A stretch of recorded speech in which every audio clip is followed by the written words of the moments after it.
All right, guys, so we're going to dive into a few things in terms of how I set up my Logic session for mixing drums.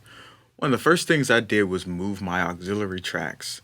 As you know, when you by default set up auxiliary tracks in Logic, it moves them all the way to the end of your mix window. However, I prefer when I mix my drums, the way I mix them for my auxiliary tracks to be next to my audio tracks. And there's a way to do that, and I'll show you that just in case you don't know how. So these auxiliary tracks are already routed or grouped next to my drums. On my mix window and my edit window, you'll see them right next to each other. Now, if I wanted to have, let's just make a new auxiliary track. So I'll say bus 9. It's going to make an auxiliary track here. And as you see, it automatically defaults to being down at the end. If I want it up at the top, the way to fix that is to right click and then say create track. Once I say create track, it's now on my edit window, and I can move it and place it where I want on my edit window, and then it'll also correspond to being in that same place on my mix window. So I'm going to go ahead and delete that because we're not actually going to use that. But that's just one thing that I did. Now, the next thing I did was in my edit window, well, my mix window, sorry. Let's go ahead and remove this because we don't need it. Let's go ahead and delete this as well. Now, in my mix window, I named my buses. So if you see here, these buses are labeled. They're not just like bus 1, 2, 3, 4. I label my buses. Everything I do in my sessions, I label. It makes it so much easier and more efficient when editing and mixing. To do that, you go up where it says Options, I/O Labels, and you find the corresponding bus that you want to rename. You go over here and you just type in what you want it to be called, and that gets you going. The next thing is that I made was called a track stack, where I just highlight all the tracks, and then you go to where it says Create Track Stack. Mine is grayed out, and I selected a summing track. What that means is that all of these tracks in this group are going to now route to this main drums mix-in channel. And that is going to make it so where all of my drums, if I move this fader, that controls the volume for all of the drums, including all the drum effects. So I wanted to kind of go through that little tidbit first, because if you aren't familiar with how to do those things, you'll look at this and be like, how did he do that? How did he do that? And I want to make sure you understand that. All right, guys, so the song we're working on is one that I'm actually in the process of producing for a client. And we're just going to work with about 24 bars of it here. It's just a little loop just to be able to teach. I felt it was a good example because it's a pretty wide open song, meaning like I'm on the ride and the crash a lot. So to help us to talk about stuff like gates as well. So let me play it, just the drums, pretty raw here. I'm going to mute my auxiliary send. So this is just my raw recorded drum tone.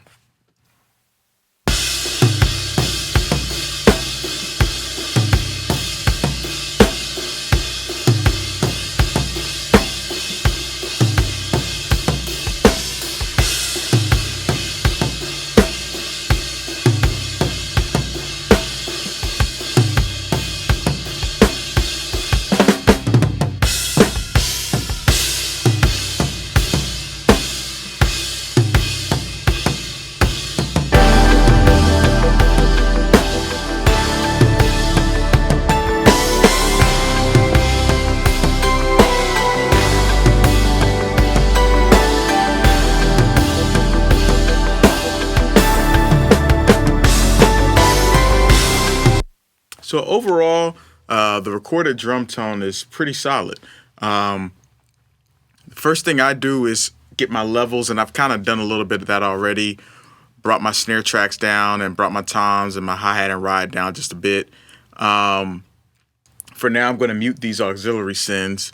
But we'll just kind of go through it and just kind of hear just the drums without the music. One more time, and just check for something called phase.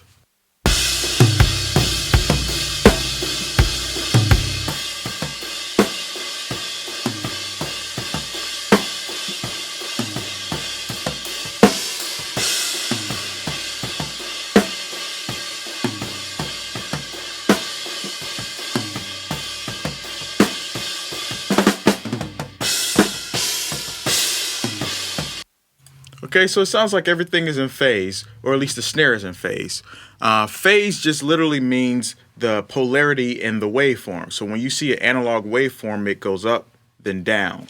So with drums, we're using close mics, and we're using kind of more ambient mics. Our close mics are really our kick, snare, toms. Ambient mics are really our overheads, room microphones. The problems that happen sometimes is that when your microphones aren't necessarily doing the same waveform up at the same time, you end up with a phase issue, which can make something sound thin. To give you a demonstration, let me show you. So a quick way to do this in Logic is go to your plugins and go straight to the gain plugin. So if I pull up my overhead and my snare, which is usually where you'll find phase issues, I'm gonna solo the two, and I'm gonna play my overhead and snare together.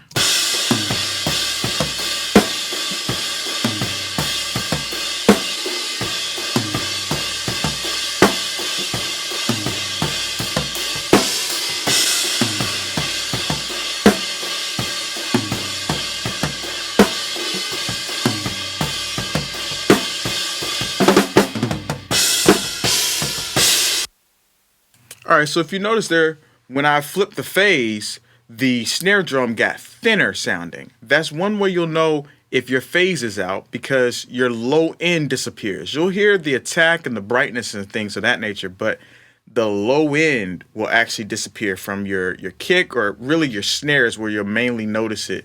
And so with mixing, the first thing to really check with drums is your phase relationship between your overhead microphones and your snare drum.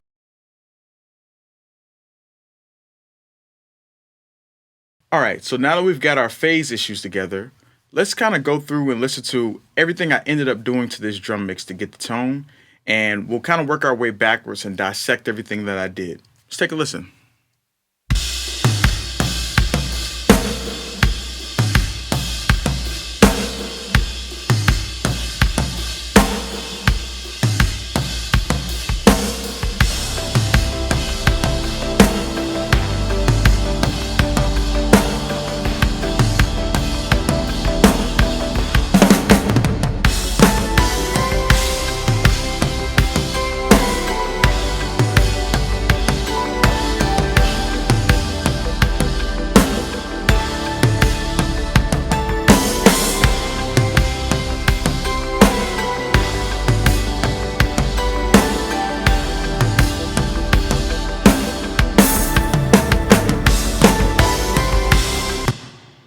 All right, so a pretty solid drum mix overall, especially consider we're using just stock plugins. So now what I'm going to do is actually go through and disable the plugins, and we're going to go channel by channel and kind of dissect what happened here on this drum mix. So I like to start with my kick drum. So we'll start with the kick in. Here we got. Oops, mute the music.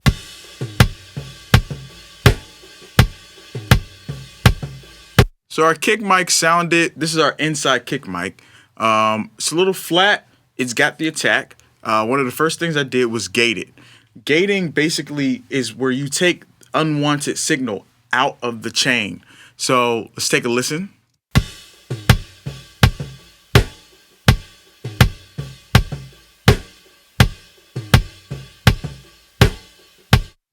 So on my settings here, I chose -43. That's something that I listened to, and I felt that was an appropriate level to cut out. And I'm gonna let you hear what it would sound like if I had a different or a higher threshold.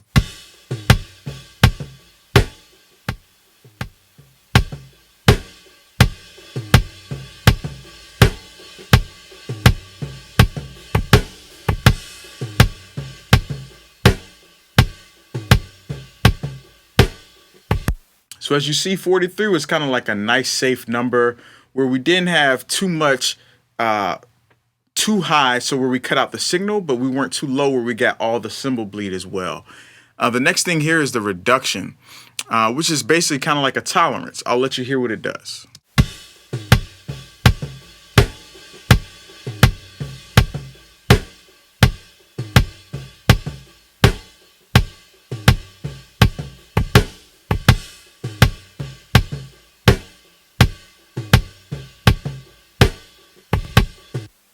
All right. So right there, that's basically saying how much of the original signal will we allow included with the gated signal, or how much will we allow this gate to actually gate. So I chose -20.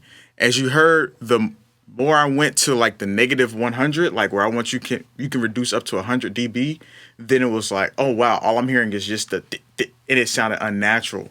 When I brought it all the way up to 0, it was wide open and it sounded like it wasn't doing anything. So you play with that to get a comfortable level where you want it to sound natural. You don't want it to sound kind of like a sample per se, because when you use live drums, it's impossible to get it that clean unless you're using some really amazing plugins, and even they don't necessarily get it to be that sterile clean. Next thing I did here was play with the release time. The release time basically says after the gate opens, how long before it closes. When you have instruments or items like a kick drum or a tom, those are low end frequencies that sustain for longer. So you want to have a longer release time than you would on, say, a snare drum. So I had 509 here. Let me let you hear what that sounds like.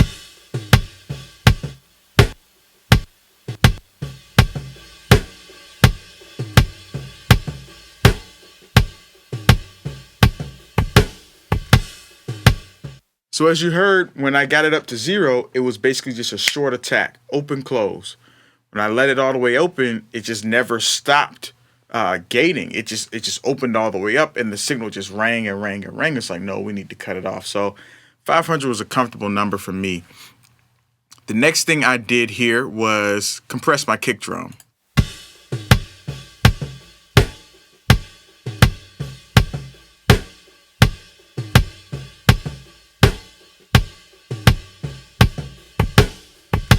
So let's talk about compression. Right here, this is talking about our threshold. This is where the compressor detects the signal. So I kind of move this number down first until I find the level of compression that I want, which on drums is generally going to be about 3 to 5 dB at the most. Ratio here, I chose a 4-to-1 ratio, which just a pretty healthy or safe number to be at. Anything kind of above that, you kind of get a little bit of an unnatural tone, because we don't want to necessarily change the way the drums sound, or at least I don't want to on this mix. I want them to sound as they're recorded, just a little cleaner and a little bigger and fatter. Makeup gain is basically saying, hey, once we apply this compression, your high level signal might become a little lower. Do you want to make up that gain? And so for me, I did add a little gain right here to the signal going out of the compressor. Next, we have our attack and release times. For drums, you almost always want to use a shorter release and a longer attack. This will allow the transient, which is the attack of the signal, to flow through untouched, and then the compressor will then start to expand and bring up the levels of everything else, which will help with sustain or even the punch and bring out the character and tone of the drum. Let me let you hear what happens if I use a fast attack on this.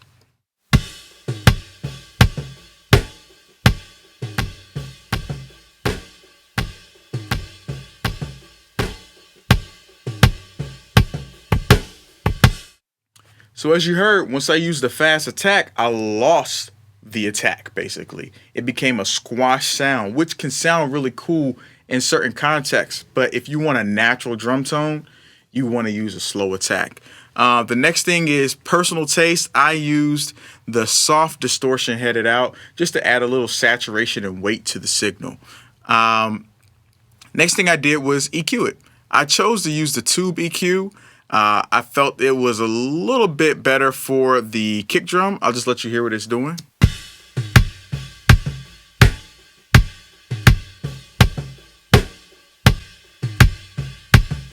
So as you heard, the first thing I did was kind of bring up the low end in the 45 hertz range, which is kind of like a subwoofer range. I didn't want to boost it too much because I have a kick out mic, but I did want that kick drum mic to sound more like an actual kick. The next thing I did was bring out about 8 to 9 dB in the 400 range. The 400 range on a bass drum or a drum set in general is kind of boxy. It's kind of like a sound. and it's not too pleasing when it's happening on every instrument. So you kind of want to maybe let that stay alone on the drum mix bus overall, but individually to reduce that out helps a lot to get a cleaner tone. Now, if you want a big boomy tone or kind of a vintage drum tone, you'll probably leave this alone. But for something that's a little bit more modern, we want a little bit more brightness or bite to the drum set as well as a little bit more oomph to it, you kind of have to scoop out that mid frequency, and it's usually going to be at that 400 range.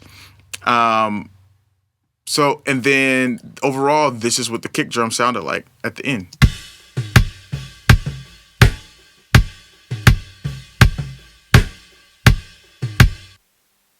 Next, let's listen to our kick out.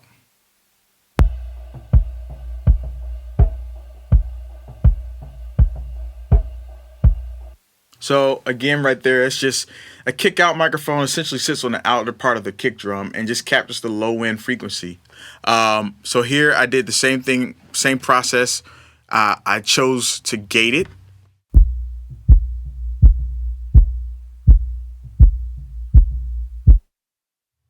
Now on the gate for this one though, I chose to use the band reject mode. This allows me to reject certain frequencies as they're being played or coming through the sidechain filter. I'll let you hear that.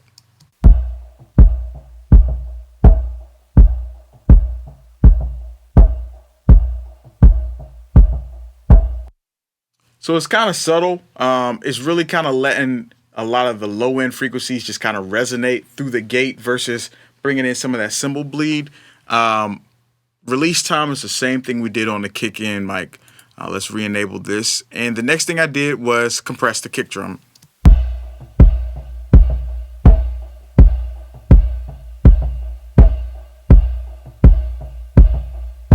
Now with this kick out mic, it's not as much transient information as the kick in mic.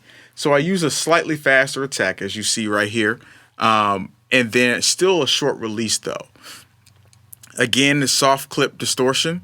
Next thing I did was use a little bit of EQ to ensure that I was cutting out the high frequency information, because for this microphone, I only want those sub frequencies. That's an important thing to think about is what sounds do I want from this microphone? Do I need a whole bunch of low energy from my overheads? Do I need a whole bunch of high energy from my kick drum?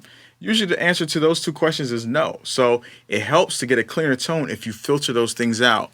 So I use this EQ to kind of filter that out and bring out some of the boxiness, and it just basically left me with a low shelf.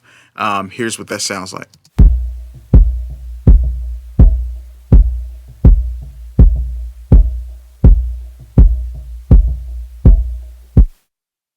So the two kick drum mics together now sound like this.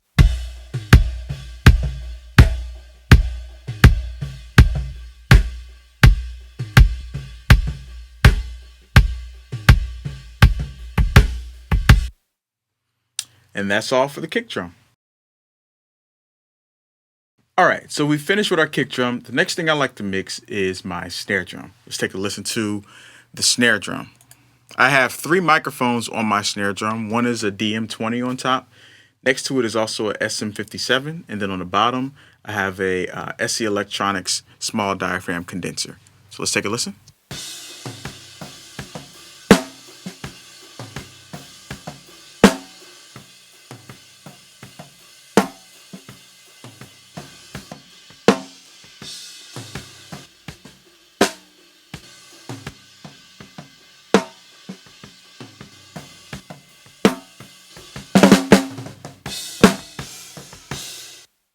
So overall, the snare sounds cool. So let's take a listen to what I ended up doing to this snare on all 3 channels.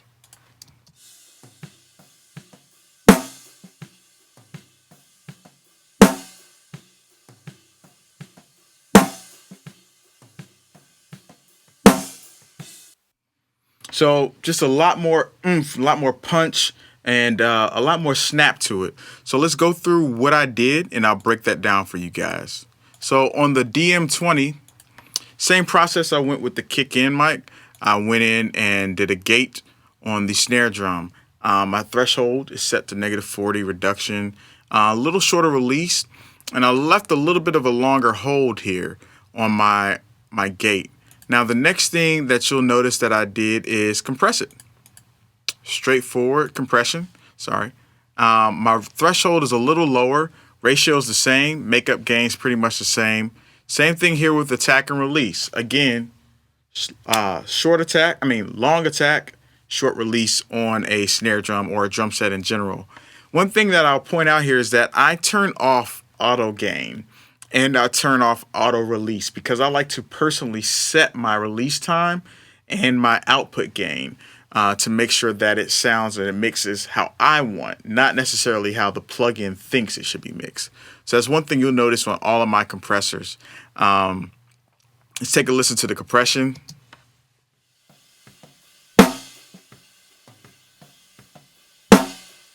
So again, that 2 to 3 dB range of compression is what's going on there.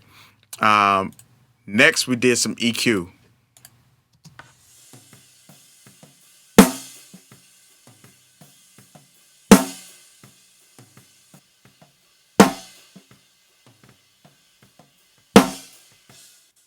All right, so the first thing you'll notice that I did, again, I took out what's unneeded. I did a high pass filter, which basically I let the highs pass by removing low end. High pass filter up to 72. I did a shelf, a low end shelf at the 200 range.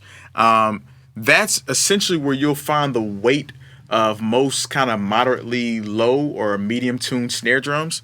I'll let you hear that. And one way you could kind of find this for your snare drum is kind of like a sweep, and I'll show you what I mean. So I'll just play the file and then I'll move my EQ around until I find the frequency that I want. And then I'll boost the gain up to make sure that I'm hearing it appropriately. And I'll use this, which is my bell curve. It's going to either be wide or narrow. Usually for when you're boosting something, you want wide for a more musical. When you're cutting, you want a little bit more narrow. It'll sound more natural. And you'll see that as an example on the 57 actually. But here I used 199. I'll let you hear what that is.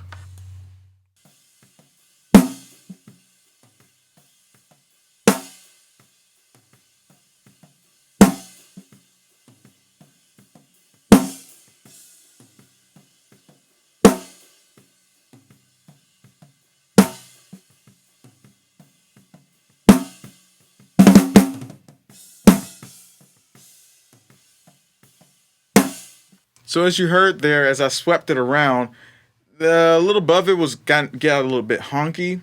Below it became like almost like a bass drum. 199 and 200 became like, okay, I kind of like this. Didn't want to do too much, so I did about 4 dB there. The next thing was add a little bit of bark to the snare, really kind of like the snap at the 2800 range. And then a high shelf here at 6K. Let's take a listen to it.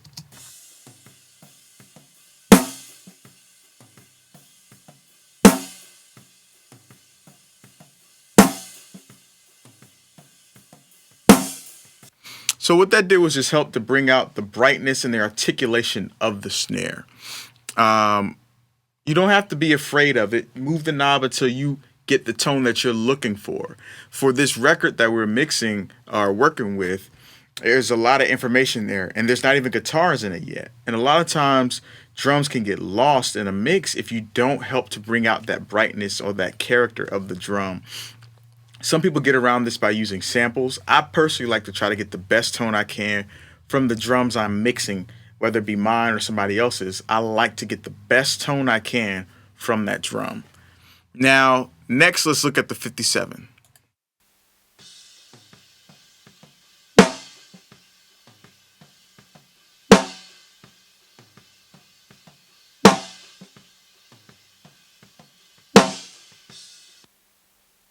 So again, here we started with the gate. And I feel like I literally just copied the same settings because when everything is kind of gained the same way, it kind of can work that way in your favor. Makes it a little easier to get a mix going. Compressor settings, I'm pretty sure are the same as well. Yep. I got a little bit of a longer attack time.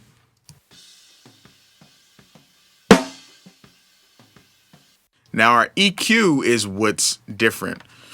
Because these are two different microphones, they're not going to be the same EQ. So the first thing I did, of course, was remove the low end information I didn't want. But then the 57 to me also picked up a little bit of high end information that I didn't want. Let's take a listen.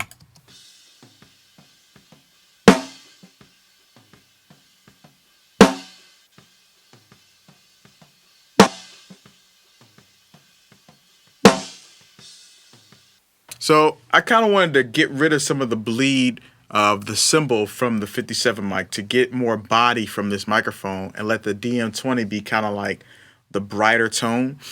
One thing though that I ran into was here I had a ring on my snare drum.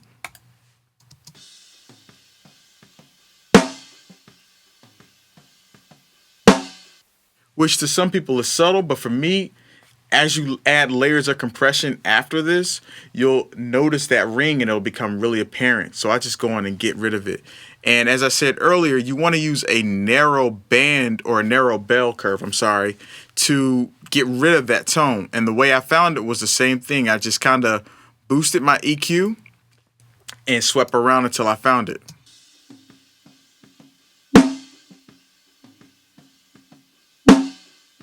Once you find it, just drag that bad boy all the way out.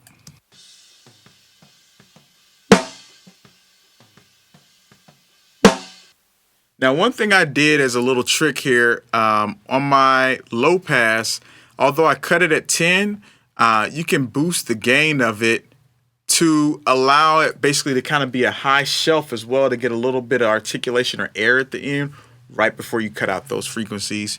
That's something that I did there on that snare drum. Now for the bottom snare, let's take a listen.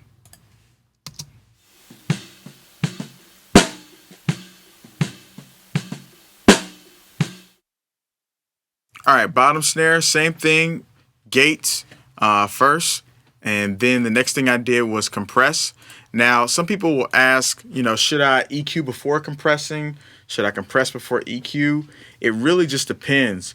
If you're working with something that has like a tonality that you really just need to clean out before you even start processing or sitting it in the mix, then yeah, you should clean that frequency out, whether it be a rumble in a room or some whiny fuzz, buzz, whatever it is going on. Just kind of take that out first and then do the compression, because compression is just going to enhance or bring that level out even more predominantly. Now, if the source is pretty okay, which our drums sounded fine, then I start by compressing first, because sometimes after compressing, you will have artifacts or frequencies that come in that are brought out that you're like, oh, I actually don't like that. So I compress it first, and then I EQ and have the overall shape fit the EQ at the very end. So here with the snare bottom, I used the faster attack because I wasn't necessarily worried about the transient on the bottom snare mic. I wanted more so to get the girth of the snare and those snare wires, not necessarily the transient or the snap. That's the advantage of using multiple microphones to mic one source, is that you can use each one to kind of shape the tone a little differently. You put them all together and you end up with the full picture. So let's take a listen to next what I did with the EQ. So here I added a huge boost at the 200 range. That gave me a little bit of weight to it. Also took a bit out at the 5,000 range, which is, or 5K, however you want to say it, which took out a little bit of the snappiness from the snares. And then I did another low pass filter. Let's take a listen.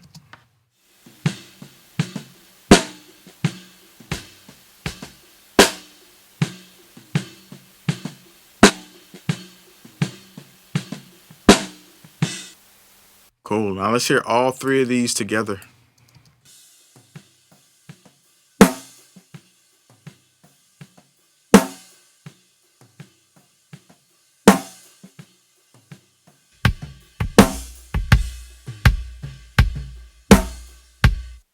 So at the end there, I brought my kick in just to kind of get a feel for where everything's sitting level-wise.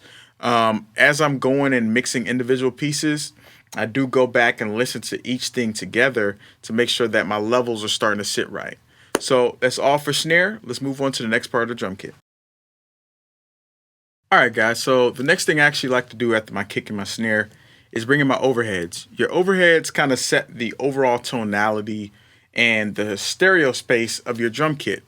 For me, I also like to use it almost like another set of snare microphones because the snare is generally the loudest thing in the overheads, and it kind of has the most natural tone. So blending your close mic with the overhead mics really gives you that full overall picture of your snare drum as well. Let's take a listen to the overheads as they are.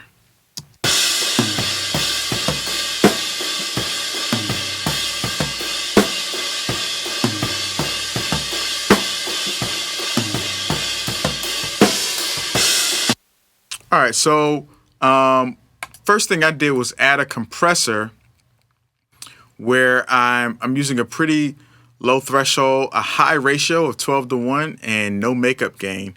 And it looks crazier than it is. I'll let you see the gain reduction.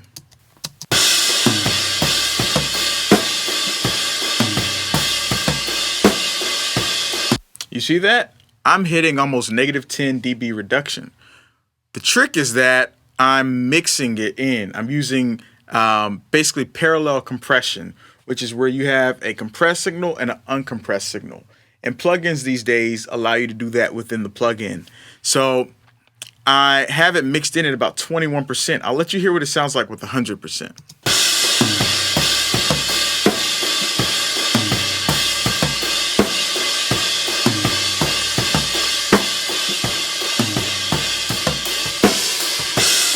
So as you heard, when I had it all the way up at 100, the snare got really squashed.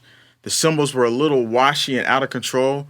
But when I mix it in, what it allows me to do is retain the natural overhead sound, but bring out the character of the rest of the kit without the snare dominating my overhead mix.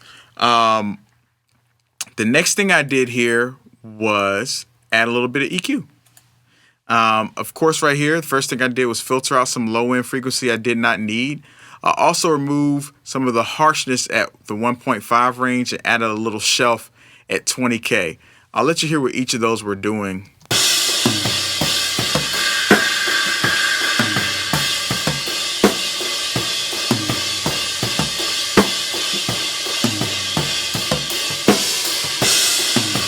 So the shelf, as you heard, is barely noticeable, but it's just adding a little bit of sizzle to the drums. That 1.5K was just kind of like that harshness that can be a little bit abrasive in the overall mix once you start layering other effects on the drum kit. Now from here, I'll actually go through and work on my overheads with my overall kit in terms of balancing it. And then I'll also go ahead and bring in my ride cymbal mic and my hi-hat mic. Now, my ride cymbal mic and hi-hat mic, I don't do too much. On my ride cymbal, all I did was scoop out some of the low end.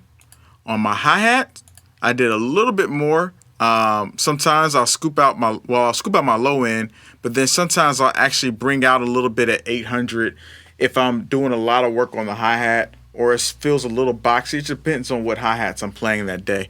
But for the most part, I don't really do anything to those because then it becomes a little bit unnatural sounding. You get a little bit of the artifacts that you aren't wanting either.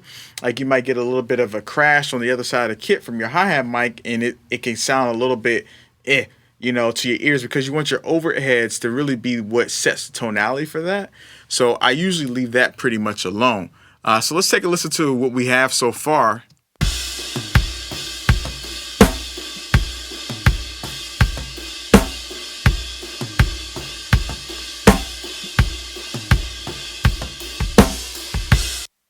So right now, what I hear is a lot of floor tom happening. So the next thing I did on this mix was actually go in and work on the floor tom. So let's take a listen to what I ended up doing to that floor tom.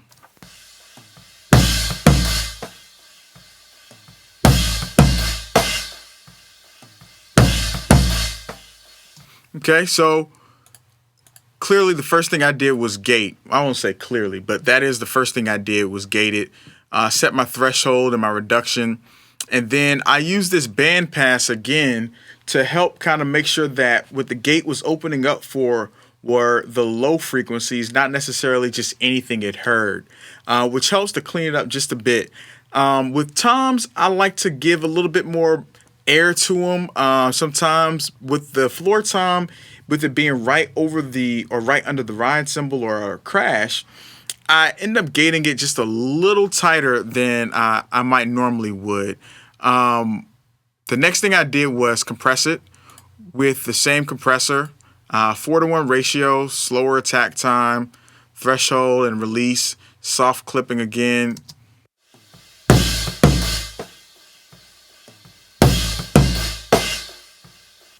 So nothing too different than what we've been doing. On the EQ here for your toms, I add a little shelf on my low end because it is a floor tom. And then here's the thing on, as I said earlier, with drums, this 400 range can be what allows or brings in a lot of boxiness or honkiness into your drum kit. So me taking that out instantly cleaned up this floor tom.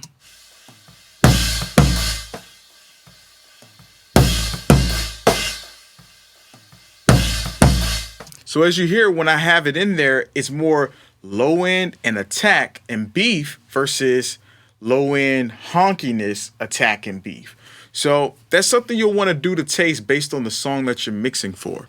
For me, and especially if you want like a very clean modern pop sound, you will want to scoop that out pretty hard to get basically just the clean tone of the drum.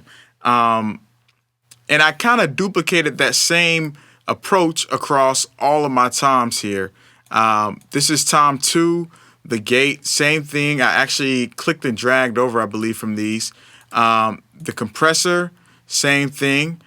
Slow attack or medium attack and fast release. Play with the makeup gain, a taste.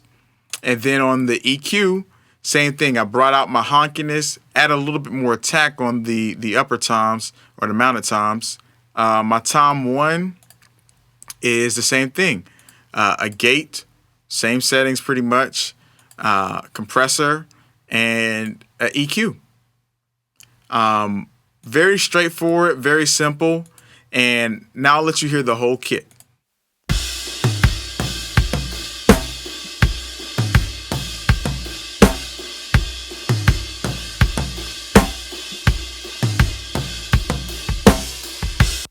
So very natural sounding right now, and you're like, Calvin, this does not sound like what I just heard. And I know, because we haven't gotten to some of the side chain things that I do, but I want to let us take a listen to the before and after with just the individual raw tracks so far. Oops.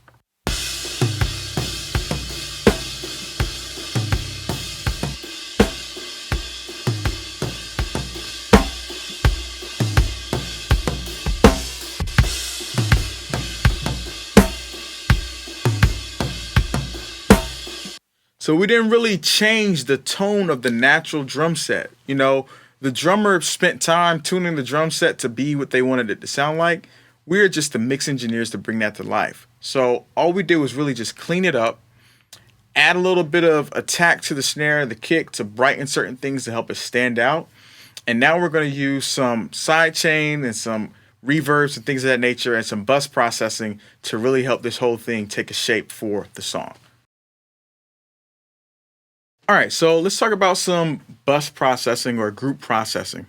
Now, one of the first things I do is I use parallel compression. I have 2 drum sub mixes for parallel compression. This first one is called drum sub mix tight. This next one is called drum sub mix fat. And tonally, they fit their descriptions. So for the first one, I'll let you hear what I'm doing to it. Now, it's very, let me just notate something right here. The channels that are going to this are my kick, my snares, and my toms. I'm not sending my cymbals or my overheads to it. And then if you right click on it, or click on the arrow, I'm sorry, you want to set all of these to be pre-fader for this particular bus because you want to be able to hear what you're doing with your processing. And you want this level to kind of be what it is regardless of what you're doing with your levels, or at least I do. So I have all of mine set to pre-fader. Now let's take a listen to this channel and what I'm doing on it.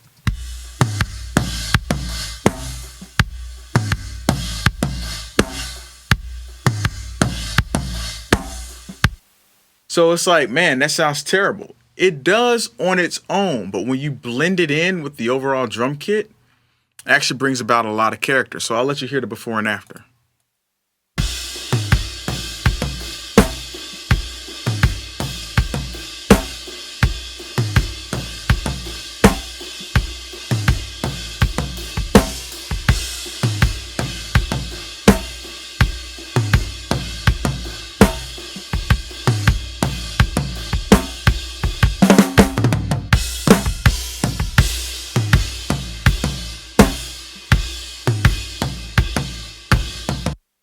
So as you saw, as I brought it in, it kind of made the drum set go from being really sterile and clean sounding, and maybe a little too gated to some people's ears, to have a little bit more sustained, a little bit more like oomph to the kit.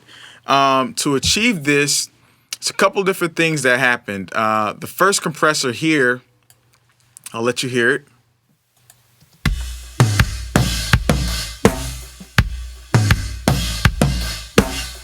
So we have a really high ratio threshold. We're getting about 10 dB of reduction.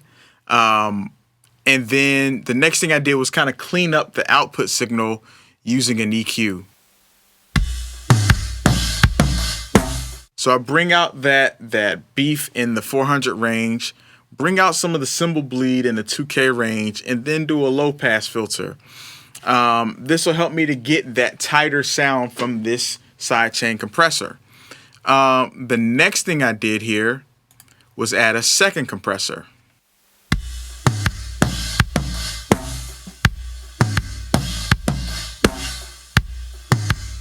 So as you hear with everything layered here, essentially what we're focusing on is bringing out the snap of that drum set along with a little bit of the sustain. Now let's take a listen to the second one.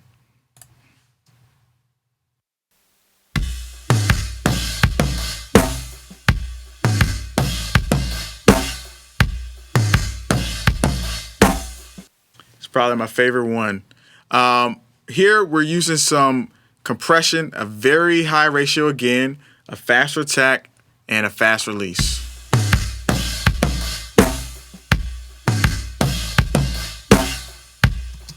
I also have the limiter turned on just to make sure we're not clipping too hard, and then I have the hard distortion on, and as you see, we're getting up to 20 dB gain reduction.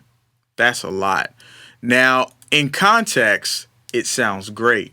On its own, sounds like trash. But what we're doing is we're adding a little bit of saturation and weight again to the drums. So you will want to dial these into taste based on the song you're mixing. For some songs, I don't use these at all. For some songs, they're all the way up. Other songs, they're kind of in the middle. It just really depends on what you're mixing, and you want to kind of do it to taste. But let's take a listen to it with it in there.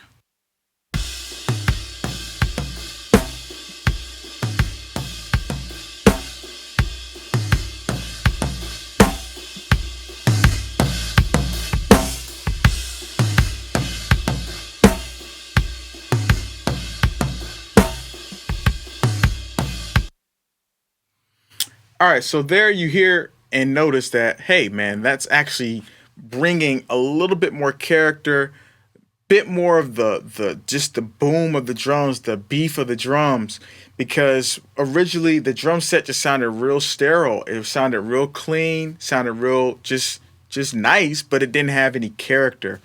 The distortion, the saturation, the compression as a side chain paired with that raw signal are what's bringing out now that character on the drum set. So next we're going to take a listen to some of the reverb things that we did here. So the first one I did is a room reverb. I didn't use a room microphone for this setup, and a lot of times I don't set it up, but I use a room reverb to kind of make up for it.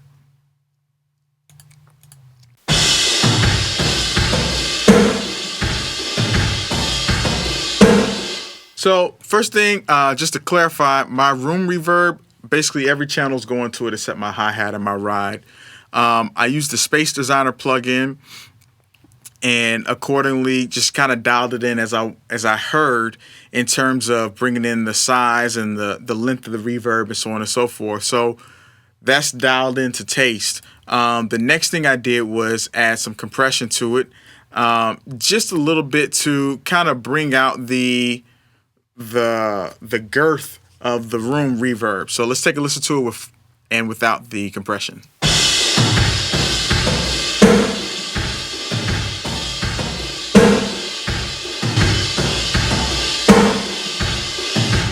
So as you hear with the compression, we just get a little bit more of the reverb tail, a little bit more of the sustain of the drums in that reverb tail, and it just has a little bit more of a weight to it, a little bit more fatness to it. Next thing we did was just a straight ahead snare reverb, which I have all three of my snare mics going to, and I have my overhead mics going to as well. And then the last one is a tom reverb.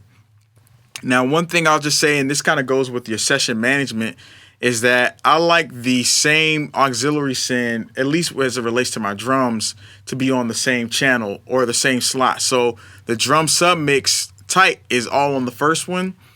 Drum sub mix fat is all on the second one. Room reverb is on the third. Snare is on the fourth. Tom is on the fifth. I don't like to just kind of have them anywhere because it helps me to have everything organized. If I want to turn everything off, I can hear it off, on, and so on and so forth. So it's personal taste and personal preference, but let's take a listen to the overall kit now.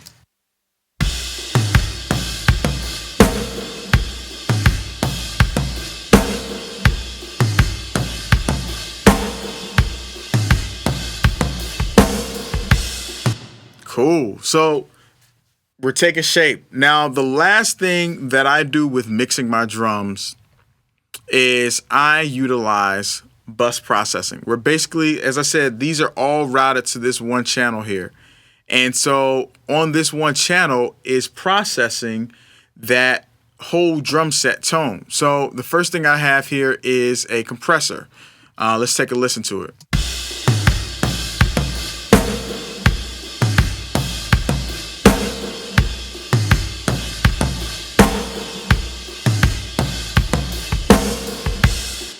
So again, here we're using some parallel compression. We don't want to have the entire kit compressed 20 dB gain reduction. We want to utilize it as more like a parallel compression. This is, again, adding just a bit of weight and sustain to the drum set. We have the natural tone sitting on top to get our transient. That compression underneath is just helping us to get and maintain the fatness and the girth of the overall kit. And then the last thing I do is EQ it.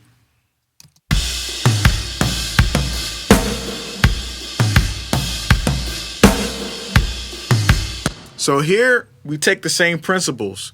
This is our sub frequencies, 50 and below. Honkiness is in that 400 range. The brightness and articulation is in that 2 to 5K range. And then we have a shelf at 20,000.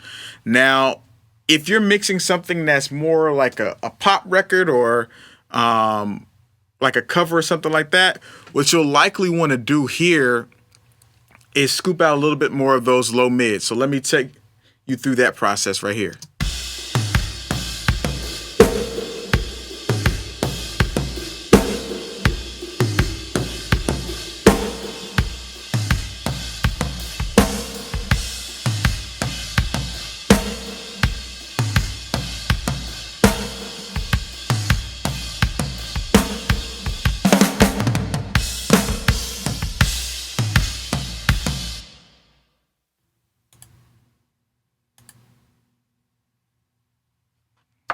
So as you heard right there, that was something. Sorry, I was just cycling through and accidentally clicked the wrong button. But that's just something personal to taste. You just kind of dial in your EQ as you want to shape your overall drum tone. Now, as I added in some of that brightness and took out some of the fatness, the drums lost a little bit of that weight. So you might want to balance with the sub mixes to kind of bring back in some of your sustain and the weight to your drum kit. The other thing is just to know what kind of song you're mixing to. For some rock stuff or whatever, you might need a little bit more high end to help your drums cut through. For something like a kind of like a ballad or just a soft acoustic vibe, you don't really need a lot of the high end frequencies that we've added. You would just kind of leave everything a little bit more natural, lighter compression, maybe not use the sub mixes, less of the reverb, so on and so forth. But you'll have this session to play with and these settings to play with, along with the template that you can use. One thing to keep in mind is that I do gain stage my microphones going into the interface. So if you're recording at levels hotter than mine, the compressor might hit a little too hard and you might not have a lot of gating going on. So you got to kind of watch those levels and adjust accordingly as you go to utilize this template or any of these settings. Now we're going to take a look at what the drum set sounded like with pro level plugins. All right, guys, so let's take a listen to everything that we've done so far with our stock plugins, and then we're going to compare it to pretty close to my general mix template that I use in Pro Tools. So let's play the song, and let's turn on all of our stock plugins here.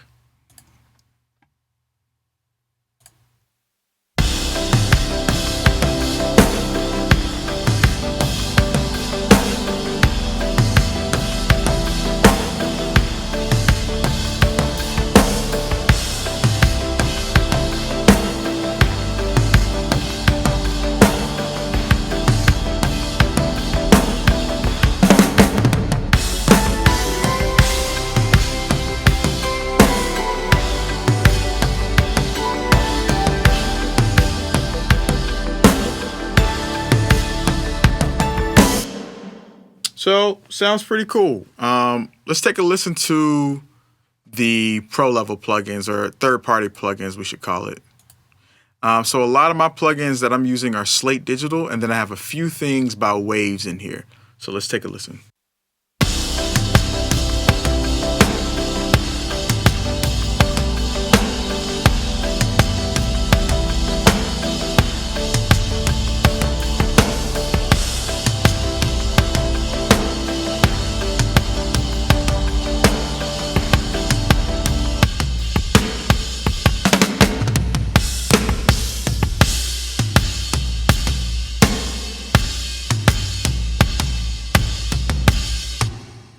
So as you hear, just off the top, the biggest difference comes down to how tight or punchy the overall kit is.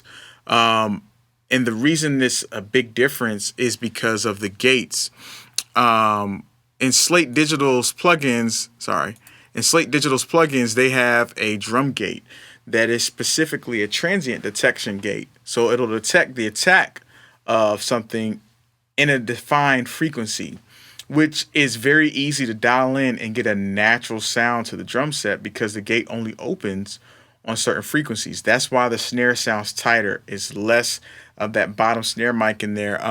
It's also why the toms have more of the attack and the bite and still sustain as well. So it's not that stock plugins can't get the job done, guys. I don't want you to think that at all.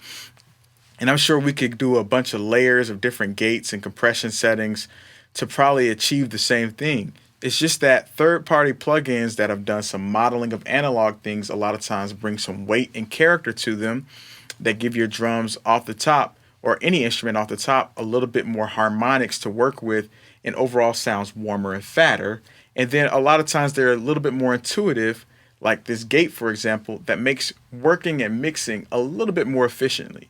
So in the settings that you're going to get, I'm going to include my settings with my Slate and Wave stuff, but you'll also get a template that'll have the stock settings as well.